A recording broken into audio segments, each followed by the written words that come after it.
주일은 예수님께서 입성하실 때, 예루살렘 성으로 입성하실 때에 많은 백성들이 종려나무 가지를 꺾어 흔들며 환호하면서 예수님을 맞이했기 때문에 종려주일이란 이름이 생겼습니다.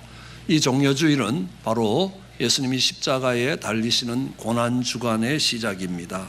사람들의 환호 속에 예루살렘에 오셨지만 그 환호는 얼마 되지 않아 정말 원망과 미움이 되어서 그들의 손에 의해서 십자가에 달려 죽으셨습니다. 예수님을 십자가에 보내는데 한 몫을 한 사람들이 많이 있습니다. 그 일에 쓰임을 받은 사람들입니다.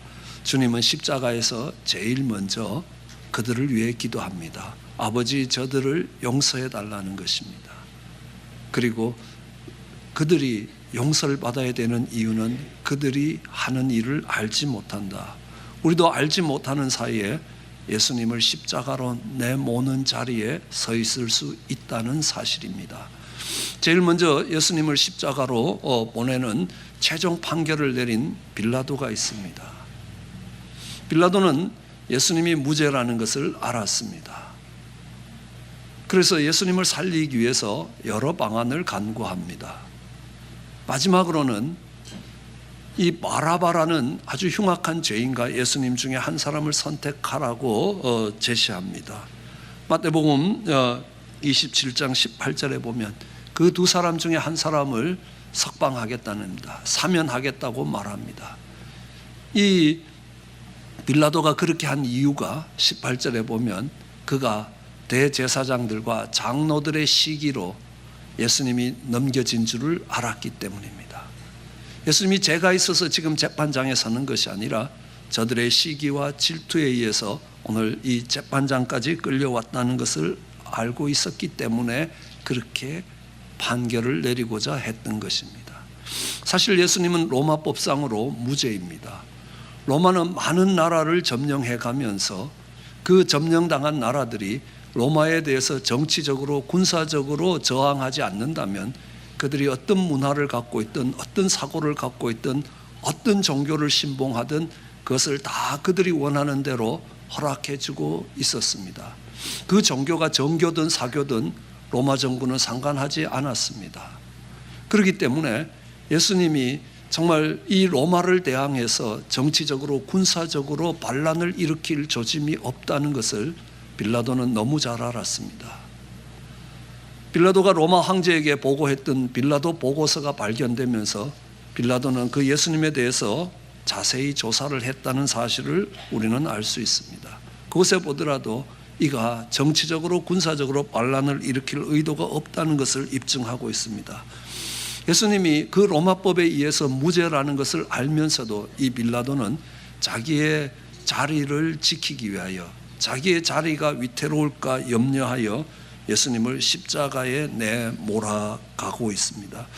빌라도의 아내는 사람을 보냅니다. 저 옳은 사람에게 아무 상관하지 말라라는 충고를 남편에게 합니다. 내가 어젯밤에 꿈을 꿨는데 꿈자리가 너무너무 사납다. 저 옳은 사람에게 상관하지 말라. 빌라도는 아내의 말을 거절할 수 있는 입장에 있지 않습니다. 대부분의 남자들이 그렇긴 하지만요, 특별히 빌라도는 더 했습니다. 왜냐하면 빌라도는 로마에서 중산층 출신입니다. 그 중산층 출신이 로마의 한 지방을 다스리는 총독이 된다는 것은 사실 로마 정부상으로는 가능하지 않는 일이었습니다. 그러나 빌라도가 이 아내랑 결혼했는데 빌라도의 아내는 그 당시에 황제였던 티베리우스 황제의 딸이었습니다. 그렇기 때문에 정말 황제의 딸과 결혼함으로 그는 총독이 됐습니다. 그랬던 아내가 하는 말을 거절하기가 쉽지 않았을 겁니다. 그래서 그는 판결하는 자리에서 그 판결을 군중들에게 떠넘깁니다. 너희가 선택하라라는 겁니다. 그런데 군중들이 예수님을 죽이는 것을 선택했습니다. 그때에 빌라도는 이야기합니다. 손을 씻으면서 나는 이 피에 상관없다라고 합니다. 그러나 그 피에 상관없지 않습니다. 그가 아무리 변명하고 그가 아무리 자기를 합리화한다고 해서 그 책임이 없어지는 것 아닙니다. 오늘날도 많은 성도님들이 사도신경으로 자기의 신앙을 고백할 때마다 예수님은 빌라도에게 고난을 받고 십자가로 나아가셨다라고 고백합니다. 빌라도의 책임이 면제된 것 아닙니다. 빌라도로 인하여 십자가에 못 박혀 죽게 되신 것입니다. 오늘 이 빌라도의 모습은 제게는 참 아픔의 모습으로 다가오고 있습니다. 왜냐하면 2002년, 2003년 때에 LA 교계는 서로 나누어지고 서로를 비난하며 일간신문에 서로를 비난하는 전면 광고를 내면서 첨예한 갈등으로 대립하고 있었습니다.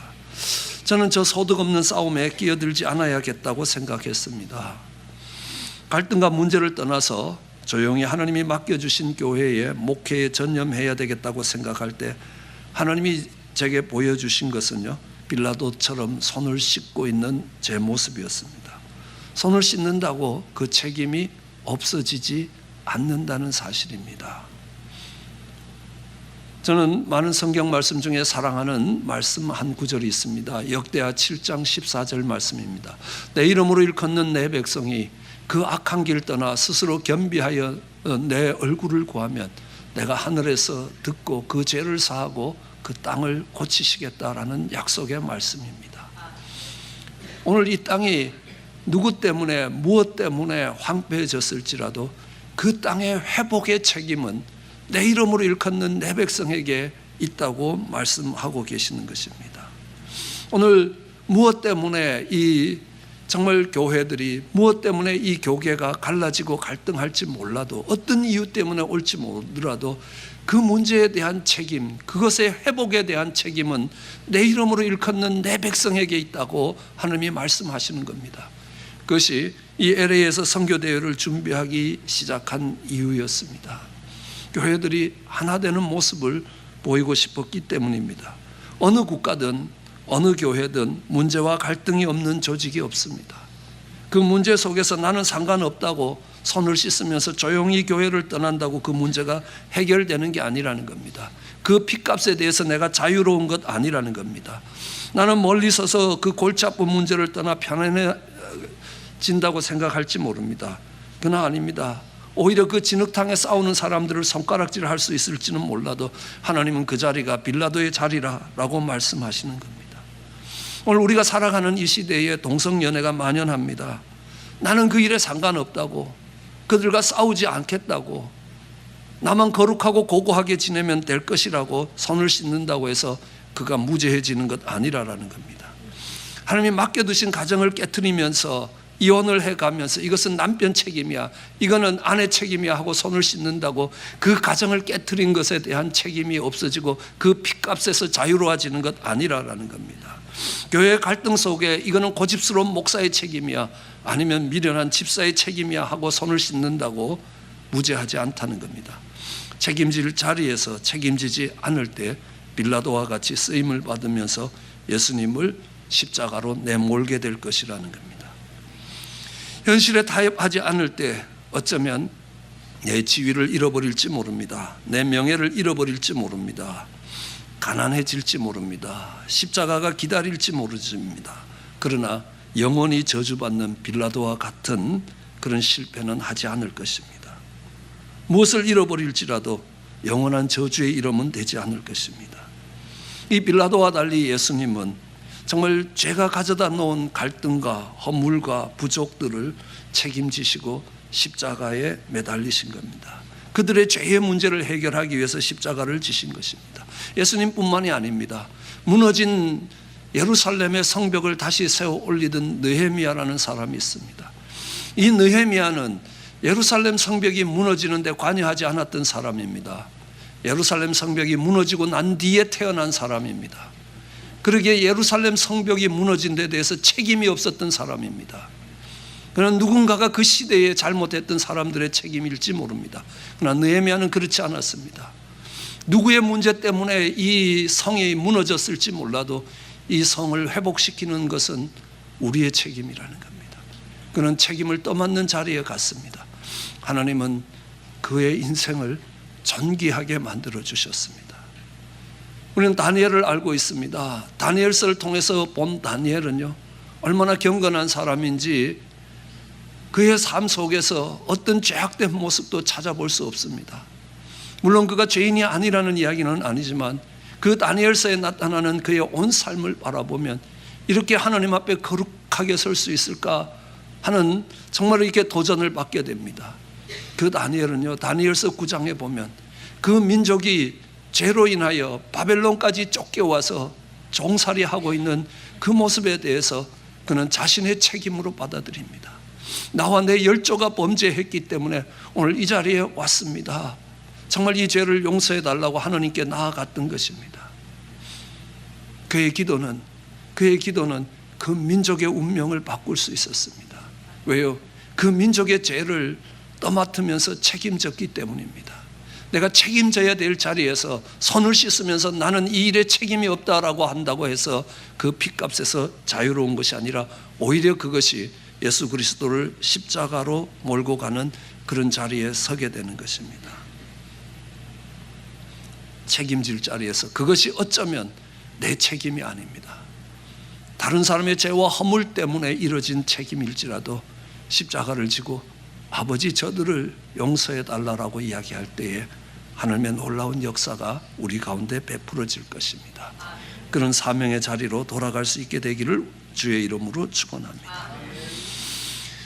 이 예수님을 십자가로 내몰았던 또 한 부류의 사람들이 대제사장과 장로들이었습니다. 장로들이란 그 백성들의 지도자였습니다. 그 당시 이스라엘의 산헤드린 공회와 같은 것입니다. 오늘날로 보면 당회와 아니면 안수집사회와 같은 교회의 의사결정 기구가 되기도 했습니다. 그들은 예수님이 나사로를 부활시켰다는 이야기를 들었습니다. 많은 사람들이 예수님을 따라 나서기 시작합니다. 그들의 지도력이 흔들리기 시작하는 겁니다. 그 자리가 불안해지기 시작했습니다. 예수님이 오셔서 성전에서 돈 바꾸는 사람들의 정말 그 상을 띄었고 그들을 채찍질하며 내쫓았습니다. 왜냐하면 성전을 통해서 그들이 생활하고 있는 생활의 근거와 그들이 벌 수 있는 경제적인 이익을 포기해야 됐습니다. 그러면서 그들은 예수님을 죽여버려야 되겠다는 생각을 합니다. 그리고 예수님을 체포하기 위해서 제사장들을 보냈는데 제사장들이 오히려 예수님의 말씀에 은혜를 받고 돌아오는 겁니다. 체포는커녕 대단한 하나님의 말씀이다 라고 하고 돌아오는 겁니다. 이대로 두면 많은 사람들이 예수님을 따를 것이고 예수님을 믿게 될 것이라, 그러면 자신의 자리가, 자신의 기반이 흔들릴 것이라 라는 겁니다. 그래서 예수님을 체포하고 죽이기 위한 명분을 만들어가는 것입니다. 불법 신문을 합니다. 증인도 없는 적법한 절차를 무시한 채 한밤중에 은밀한 재판을 진행합니다. 그들은 종교 지도자들이었습니다. 백성을 바르게 가르치고 백성을 바르게 인도해야 될 지도적 자리에 있었습니다. 그러나 그들의 기득권을 유지하기 위해서 그들은 그들의 힘을 함부로 쓰기 시작하는 겁니다. 불법을 행하기 시작하는 겁니다. 겉과 속이 달라지기 시작합니다. 위선자가 되기 시작합니다. 신앙의 모습을 갖추고 있지만 결국은 자기의 이득과 자기의 기득권에 집중했습니다. 빌라도를 정말 놓아주려고 할 때, 빌라도가 예수를 놓아주려고 할 때 오히려 예수를 십자가에 못 박으라고 선동했던 사람들입니다. 사람들을 살려야 될 자리에 있던 사람들이 오히려 사람들을 죽이는 자리로 몰고 가고 있습니다. 오늘날 교회의 지도자들이 선한 영향력을 잃어버린다면 이와 같이 될 것입니다. 백성들을 섬기는 것 없이 지위를 지키는 자들입니다. 있는 죄를 없게 만들어야 될 그 제사장의 자리에서 없는 죄도 있게 만들어서 그들을 몰아가는 겁니다. 없는 말도 있게 만들어서 그들을 재판하고 있는 것입니다. 그것이 그 대제사장과 장로들의 모습이었습니다. 오늘 빌라도와 대제사장과 장로들의 차이가 있다면 빌라도는 신앙 바깥에서, 종교권 바깥에서 자기의 자리를 지켰다면 오늘 이 대제사장과 장로들은 하나님의 백성이라는 그 자리 안에서, 내가 신앙인이라는, 하나님의 종이라는 자부하는 자리에서 자신의 유익을 찾았던 것입니다. 결국 그것이 예수님을 십자가로 몰고 가게 된 것입니다. 예수님을 십자가에 보내는데 또 한 사람들이 있습니다. 군중들입니다. 그들은 종려나무의 가지를 흔들면서 예수님을 환영했습니다. 영접했던 사람입니다. 예수님이 나의 구주가 되시라고 주님을 영접했던 사람입니다. 기쁘게 맞아들였던 사람들입니다. 그런데 몇 날이 못 돼서 십자가에 못 박으라고 소리를 치고 있습니다. 물론 그것이 대제사장과 장로들의 충동에 의한 것이라 할지라도 예수님을 십자가에 못 박으라고 소리친 장본인들은 그 군중들입니다. 그것도 부족해서 이 예수님의 핏값을 우리와 우리의 후손에게 돌리라라고 이야기합니다. 그 핏값이 그들의 머리 위에 떨어졌습니다. AD 70년 예수님이 십자가에 죽으시고 40년이 채 가기 전에, 한 세대가 떠나가기 전에 정말 이스라엘은 로마에 의해서 처절하게 멸망당합니다. 성전은 처절하게 무너집니다.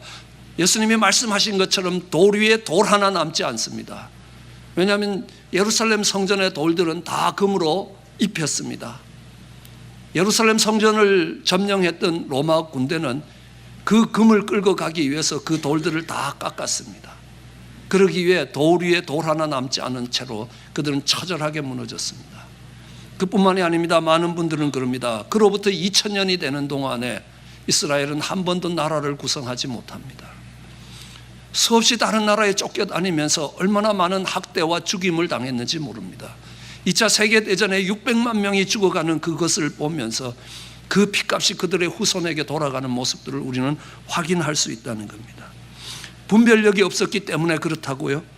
조종당했기 때문에 예수님을 죽음으로 몰고 갔다, 그 책임이 없는 것 아니더라라는 겁니다. 이 군중들이 돌변한 그 바닥에 있는 것이 있습니다. 그것은 그들의 기대가 무너졌기 때문입니다. 군중들은 어떤 기대를 했겠습니까? 예수님이 놀라운 기적들을 베푸는 걸 수없이 봤습니다. 오병이 여로 5,000명을 먹이는 것도 봤습니다. 물이 변하여 포도주 되는 것도 봤습니다. 죽은 자가 일어나는 것도 봤습니다. 풍랑이 잠잠해지는 것도 봤습니다. 그러면서 그 예수님이 하나님의 아들이라고 고백합니까? 그럼 절대로 그 하나님의 아들에 대해서 그 일들을 행할 수 없는 겁니다. 예수님이 이야기합니다. 그들이 표적을 본 것이 아니라는 겁니다. 그것을 보면서 예수님이 누구신지를 확인한 것이 아니라 그 기적으로 인하여 내가 이익을 얻었고 내가 정말 이 땅에 잘 먹고 잘 살 수 있는 길이 생겼다는 겁니다. 이제 예수님이 우리를 다스리면 우리의 모든 경제 문제는 해결될 수 있을 것이라. 로마의 식민지 아래서 많은 세금을 내면서 고통스럽게 살아가는데 이제 예수님이 우리를 로마에서부터 해방시켜 주시고 다윗의 나라의 영광처럼 이웃 나라들을 정말 다 복속시켜서 그들에게 받는 세금을 가지고 우리를 부하게 만들 것이다. 그런 기대를 가지고 예수님을 쫓았습니다. 그런 기대를 가지고 예수님을 영접했습니다. 그런 기대를 가지고 종려나무를 흔들면서 예수님을 환영했습니다. 그런데 이게 웬일입니까? 이제 빌라도 법정에 가면 이제 빌라도는 죽었다라고 해야 되는 겁니다. 이제 예수님이 하늘과 땅의 권세를 가지고 그 로마 정권을 뒤집어 엎을 줄 알았는데 아니 채찍에 맞고 조롱당하고 수치를 당하고 끌려다니는 겁니다. 이건 아니잖아. 이건 우리가 기대했던 게 아니라라는 겁니다. 그들의 기대가 실망이 되었습니다. 실망이 점점 정말 그 기대를 걸었던 예수님에 대한 미움으로 바뀌었습니다. 그리고 저를 죽이라라고 이야기하는 겁니다. 저를 십자가에 매달으라라고 이야기합니다. 그럼 교회 생활을 열심히 하십니까? 예배에 빠지지 않고 나오십니까? 정말 새벽까지 나와서 기도하고 계십니까? 그러면서 뭘 구하겠습니까? 예수님이 누구신가를 확인받는 것입니까? 아니면 그 일을 통해서 내가 기대하고 내가 원하고 있는 세상의 것들을 두 손에 움켜쥐기를 원하느냐는 겁니다. 성경은 분명히 약속합니다. 네가 심은 대로 거둘 것이라. 콩을 심으면 콩을 거두고 팥을 심으면 팥을 거둘 것이라. 네가 세상적인 것을 심으면 세상적인 것을 거둘 것이고 영적인 것을 심으면 영적인 것을 거둘 것이라. 그런데 영적인 기도를 심으면서 세상에서 우리 아들이 출세하게 해달라는 걸 기도하실 겁니까? 아니요. 그 아들이 하나님의 사람 되게 해달라고 기도할 수 있습니다. 그러나 영적인 걸 심으면서 내가 세상적인 것을 거두려고 하고 그것이 거둬지지 않으면 내 신앙이 필요 없다라고 버리실 것입니까? 내가 그렇게 기도했는데 왜 우리 아들이 대학 시험에 떨어지냐라고 그 하나님 믿어도 소용없다라고 할 겁니까? 예수님을 십자가에 못 박던 군중들과 조금도 다름없습니다. 왜 고추 널어놓고 교회 갔다 왔는데 고추 도둑 맞았냐는 겁니다. 그런 예수님 믿을 필요 없다라고 생각합니다. 그럼 기분 나쁜 말 한마디 들었다고 내가 신앙의 여정을 포기합니까? 예, 그 군중들과 같이 예수님을 십자가에 못 박는데 크게 쓰임을 받게 될 것입니다. 우리 주님은 하늘의 보좌를 버리시고 낮은 곳으로 내려와 억울하게 보이는 그 십자가를, 죄 없이 그 십자가를 짊어지고 저들을 용서해 달라라고 이야기합니다. 내 체면과 자존심이 아니라 내 이익을 위해서가 아니라 주님처럼 낮아지며 정말 자기를 거절하고 자기를 십자가에 매다는 그 사람을 위해 기도하는 하나님의 사람이 되시기를 주의 이름으로 축원합니다. 오늘 예수님의 이 기도 속에 바리새인과 서기관들이 있습니다. 다르게 말하면 예수님을 십자가에 내몬 사람들 속에 바리새인과 서기관들이 있습니다. 그럼 서기관들은 성경에 대해서 가장 잘 안다고 아주 확신하던 사람입니다. 오늘날로 보면요, 우리나라 대한민국의 헌법에 대해서 가장 잘 아는 사람은 사법고시를 통과하신 분들입니다. 그들이 헌법에 대해서도 공부하고 한국의 여러 법들을 공부해서 법에 관한 한 그들은 전문가가 되었다라고 법을 해석할 수 있는 권한을 그들에게 맡깁니다. 똑같이 이 서기관들이라는 것은 그 당시에 이스라엘의 법에서 법을 공부하고 법에 대해서 시험을 치고 관리가 된 사람들입니다. 이스라엘은 종교 국가였습니다. 그들의 법이라는 것은 제사법입니다. 어떻게 제사 드려야 되는가, 어떻게 깨끗할 수 있는가 하는 정결법에 관한 겁니다. 그것에 대해서 그들이 알고 있는 것이 정말 가장 확실하다고, 가장 전문적인 지식을 갖고 있다고 이야기합니다. 그런데 예수님이 그들의 해석이 틀렸다고 이야기합니다. 그들이 지키는 안식일이 틀렸다는 겁니다. 그들은 안식일을 어떻게 하면 일하지 않을까를 생각했습니다. 주님은 이야기합니다. 안식일은 그런 게 아니라라는 겁니다. 안식일은 그 안식일의 주인이 하나님이심을 알아야 합니다. 우리는 목사가 안식년을 갑니다. 6년을 일하고 1년을 안식년 간다고 6년 동안 수고롭게 일했기 때문에 1년 휴가 주는 게 아닙니다. 일 안 하는 것이 안식이 아니라 뭐냐면 하나님이 책임지신다는 겁니다. 이 교회에 담임 목사가 없다 할지라도 하나님이 이 교회의 주인 되셔서 이 교회를 책임진다는 것이 안식년의 이유입니다. 일을 안 하기 위해서 안식일이 있는 것, 일을 안 하기 위해서 안식년이 있는 것 아닙니다. 오늘 그 안식일에 일하지 않아도 하나님이 내 인생을 책임져 주신다는 그 고백이 있을 때 그것이 안식일의 정신이란, 그들이 갖고 있는 안식일을 통렬하게 비판했습니다. 주님이 안식일에 일 안 하시더냐? 왜요? 내 아버지가 일하니까 나도 일한다는 겁니다. 그 구덩이에 빠진 어린 양을 건지는 것처럼 내가 사단의 메인 자들을 풀어주는 것이 안식일에 할 일이라고 말씀하시는 겁니다. 그들이 해석하고 있던 안식일에 대한 해석이 다 무너지는 것입니다. 바리새인들은 그렇습니다. 정말 그들은 하나님의 선택된 백성이라고 자부심을 갖고 살았는데 이제 로마에 의해서 나라가 멸망하고 로마의 식민지가 되었습니다.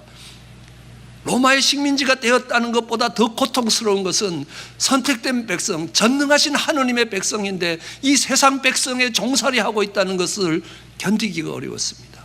우리는 말씀을 갖고 있고 성전을 갖고 있고 예배드리고 정말 하나님 말씀대로 살려고 하는데 이게 무슨 꼴이냐는 겁니다. 그 바리새인들은 다시 생각해 보면서 우리가 말씀을 갖고 있었지만 정말 말씀대로 살지 않았기 때문에 이런 결과가 왔다. 성전을 갖고 있었지만 제대로 된 예배를 드리지 못했기 때문에 이런 결과가 왔다. 말씀을 회복해야 되고 예배를 회복해야 된다. 우리가 말씀을 회복하자. 그러면 우리 하나님이 우리 인생에게 주시는 영광이 회복될 것이다 라고 이야기합니다. 그래서 그 말씀대로 살려고 발버둥을 치고 있는 겁니다. 근데 예수님이 그들에게요, 이 독사의 자식들아 라고 이야기합니다.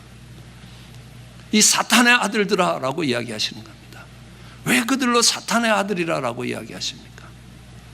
왜냐하면요, 내가 하나님의 말씀을 지킴으로 인하여 구원받을 수 있다는 말 속에는 뭐냐면 내가 나를 구원할 수 있다는 겁니다. 저는 불교의 많은 가르침들을 읽으면서 이것이 결코 기독교의 윤리적 가르침과 다르지 않다는 것을 확신합니다. 그런데 하나 다른 점이 있습니다. 뭐냐면 내가 깨달음을 통해서 윤회의 사슬을 꺾고 내가 나를 구원시킬 수 있다는 겁니다. 바리새인도 내가 율법을 지킴으로 인하여 내가 의로워질 수 있다는 것입니다. 그것은 내가 나를 구원할 수 있는 힘이 내게 있다는 겁니다. 다르게 얘기하면 내가 하나님처럼 되는 것이라는 겁니다. 그러게 하나님 그 바리새인들을 향하여 독사의 자식들아, 이 사탄의 아들들아 라고 이야기하는 겁니다. 우리는 그렇습니다. 정말 예수님을 십자가에 못 박을 수밖에 없는 연약한 인생이고 죄인이라는 겁니다. 그 죄인을 향하여 정말 용서를 구하시는 주님의 사랑이 우리 마음에 부음받을 때에, 그때에 그 감사와 감격으로 가지고 하나님의 기쁨이 될 수 있는 것입니다. 내가 두 주먹을 굳게 쥐고 하나님의 말씀을 잘 지킴으로 인하여 우리를 의롭게 만들어 갈 수 없는 겁니다. 주님은 겟세마네에서 기도하십니다. 아버지 내 뜻대로 마시고 아버지 뜻대로 하옵소서. 그 기도가 없이는 우리 자신이 생각하고 있는 그 뜻을 꺾을 수가 없습니다. 어떻게 우리가 우리 자신의 원하는 것들을 꺾고 그 뜻을 꺾고 주님을 따라가겠습니까? 아닙니다. 오늘 이 바리새인과 서기관의 잘못은 무엇이겠습니까? 당신이 잘못된 삶을 살아가고 있다고, 당신이 성경을 잘못 보고 있다고 지적할 때에 자기를 고치기보다 자신이 잘못됐다고 이야기하는 사람을 없애버리려고 했던 겁니다. 반대로 예수님은 겟세마네 기도를 통하여 나를 꺾으신 겁니다. 내 뜻대로, 내 고집대로, 내 감정대로, 내 생각대로 하는 것이 아니라 그 겟세마네 동산에서 자신의 뜻을 꺾고 아버지의 뜻을 따르려고 하는 겁니다. 그 모습이 없이는, 그 겟세마네 기도를 가지고 내 뜻을 꺾는 그 모습이 없을 때 우리는 결국 바리새인과 서기관이 섰던 자리에 설 수밖에 없는 인생이라는 것을 인정해야 되는 겁니다. 그리고 그로 인하여 예수님이 십자가로 가시는 겁니다.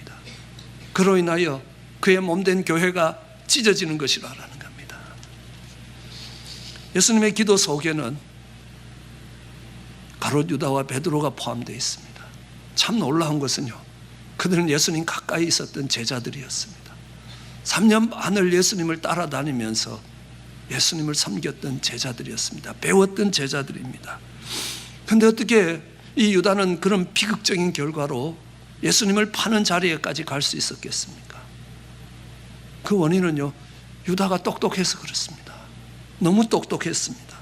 그는 상황 파악이 빨랐습니다. 시대를 읽을 줄 알았습니다. 정치적인 게임도 할 수 있었습니다. 이 상황을 어떻게 치고 나가야 될지 전략도 대책도 세울 수 있었던 사람입니다. 그럴듯합니다. 가장 합리적이고 가장 효과적인 대책을 내놓은 겁니다. 그런데요, 그게 예수님을 죽게 만들더라는 사실입니다. 하나님의 뜻을 헤아리는 것이 아니라 그의 경험과 그의 지식 속에서 이 난국을 뚫고 나갈 수 있는 대책을 만들어낸 겁니다. 가롯 유다는 은 30냥을 목적으로 예수님을 팔지 않았습니다. 왜냐하면 은 30냥이 목적이면 그 은 30냥을 들고 도망가야 되는 거 아닙니까? 그런데 바보가 아닐 겁니다. 떡 5덩어리로 5,000명을 먹일 수 있는 예수님을 은 30냥에 넘기겠습니까? 그건 아니라는 겁니다. 가롯 유다는 예수님이 정말 십자가에서 죽게 될 때에 그 은 30냥을 집어 던집니다. 그게 목적이 아닌 겁니다. 그리고 소리 지르는 겁니다. 이 사람은 무죄한 자라는 겁니다. 내가 무죄한 피를 팔았다는 겁니다. 목숨을 걸고 외쳐야 되는 소리를 자기의 목숨을 걸고라도 예수님의 무죄를 방어하고 있는 겁니다. 이것은 가롯 유다가 기대하지 않았던 결과였습니다. 가롯 유다가 기대했던 결과는 일반 군중들이 기대했던 것처럼 예수님이 빌라도의 법정에 서면 이제 빌라도 로마 정권을 무너뜨리고 정말 이 나라를 회복시킬 것이라는 기대가 있었을지 모릅니다. 적어도 그게 아니면 세계에서 가장 공정하다는 로마 법정이 예수님의 무죄를 선언하면 앞으로 대제사장이든 서기관이든 어떤 세력도 예수님의 이 복음 전함을 막을 수가 없게 될 것이라. 우리는 담대하게 정말 두려움 없이 이 세상 가운데 예수님의 복음을 전할 수 있을 것이라는 생각을 했을 겁니다. 어느 쪽으로 가더라도 손해보지 않을 결과였습니다. 근데요, 그게 예수님을 십자가로 몰고 갔다는 사실입니다. 그러나 우리는 가룟 유다를 살펴보면서 더 깊숙한 죄악의 부분들이 있습니다. 그게 뭐냐면 가룟 유다는 정직하지 못하고 진실하지 못했다는 사실입니다. 그럼 어느 한 여인이 300데나리온 된 향유를 갖고 와서 예수님의 발 앞에 부었습니다. 그랬을 때 가룟 유다는 이야기합니다. 저 비싼 향유를 가난한 자에게 나눠주면 얼마나 유익한 일이 많은데 왜 여기다 깨트리냐는 겁니다. 300데나리온이라는 건 오늘날 아무리 적게 잡아도 3만 불쯤 되는 돈입니다. 오늘 정말 한 영혼을 건지기 위한 뷰티풀 페스티벌에 우리가 3만 불의 재정을 쓸 거다. 아니 어쩌면 한 영혼을 건져 오는데 3만 불의 재정을 쓸 거다. 그러면 그걸 갖고 가난한 사람 나눠주면 훨씬 많은 일들을 할 거라고 이야기할지 모릅니다. 그들 속에 가난한 마음이 있습니까? 그들 속에 선교의 마음이 있습니까? 선교지로 뛰어갈 거라는 간절한 열망이 있어서 그 이야기를 하는 겁니까? 아니라는 겁니다. 이 가룟 유다는 돈이 귀했던 겁니다. 그가 돈을 귀하게 여긴 것보다 더 힘들었던 사실은 그가 진실하지 못했습니다. 정직하지 못했습니다. 예수님을 팔면서도 예수님의 손에 입 맞추는 가룟 유다의 모습이 대표적인 모습입니다. 그것이 가룟 유다로 하여금 회개할 수 있는 길을 막았습니다. 주님께 돌아올 수 있는 길을 막았습니다. 정직하게 내 모습을 인정했다면 주님께 돌아올 수 있는 길이 있습니다. 다윗은 정직하게 자신의 죄악된 모습과 자신의 허물진 모습을 알았습니다. 그러기에 하나님께로 돌아올 수 있는 길이 열렸던 것입니다. 가룟 유다는 자신도 돌아오지 못했지만 그로 인하여 예수님이 십자가에 가게 되는 겁니다. 베드로는 이야기합니다. 주님이 가시면요, 나는 감옥도 가고 십자가 지는 자리에까지 갈 거라는 겁니다. 죽음의 자리까지 갈 거라는 겁니다. 그런데 아닙니다. 저도 그랬습니다. 내가 목사님과 함께 정말 끝까지 가기를 원합니다. 옛날엔 신앙인 줄 알았습니다. 요즘은요, 그게 얼마나 악한지도 압니다. 우리에겐 그럴 능력이 없습니다. 아무리 내가 그 뜻을 갖고 있고 아무리 소원을 갖고 있고 하나님의 말씀대로 살려고 발버둥쳐도 그 말씀대로 살아갈 수 있는 능력이 없다는 겁니다. 자신에게 그 능력이 없는 사람은 하나님 앞에 무릎을 꿇고 하나님이 공급하실 힘을 기다립니다. 그러나 내게 능력이 있는 사람은 두 주먹을 쥐고 내가 주님을 따라가겠다라고 호언장담을 하게 되는 겁니다. 베드로는 정말 하룻밤이 넘어가기 전에 그 주님을 3번 부인하는 자리에 갑니다. 오늘 이 많은 사람들이, 그 외에도 로마 군병들과 정말 빌라도의 군사들이 예수님을 조롱하기도 합니다. 실제 사형을 집행하기도 합니다. 오늘 그 모습들이, 그들의 그 모습들이 다른 사람의 모습이 아닙니다. 우리의 모습입니다. 책임져야 될 자리에 나는 상관없는 것처럼 손을 씻기도 하고요. 내가 신앙인의 모습을 갖추고 있으면서도 오히려 내 이익이 앞서고 무엇인가 내 신앙에서 잘못되었다는 이야기를 들으면 그 이야기를 하는 사람이 내 삶에 없어져 주기를, 내가 그 인간 꼴 다시 안 보기를 원하는 그런 자리에 서 있을 때 우리는 결국 예수님을 십자가에 못 박는 사람들이라는 겁니다. 오늘 주님이 십자가에서 그들을 위해 기도하고 계십니다. 그들을 용서해 달라고 기도하시는 겁니다. 그래서 그 용서함이 있었기에, 그 주의 보혈의 용서함이 있었기에 오늘 우리가 이 자리에 있을 수 있는 것입니다.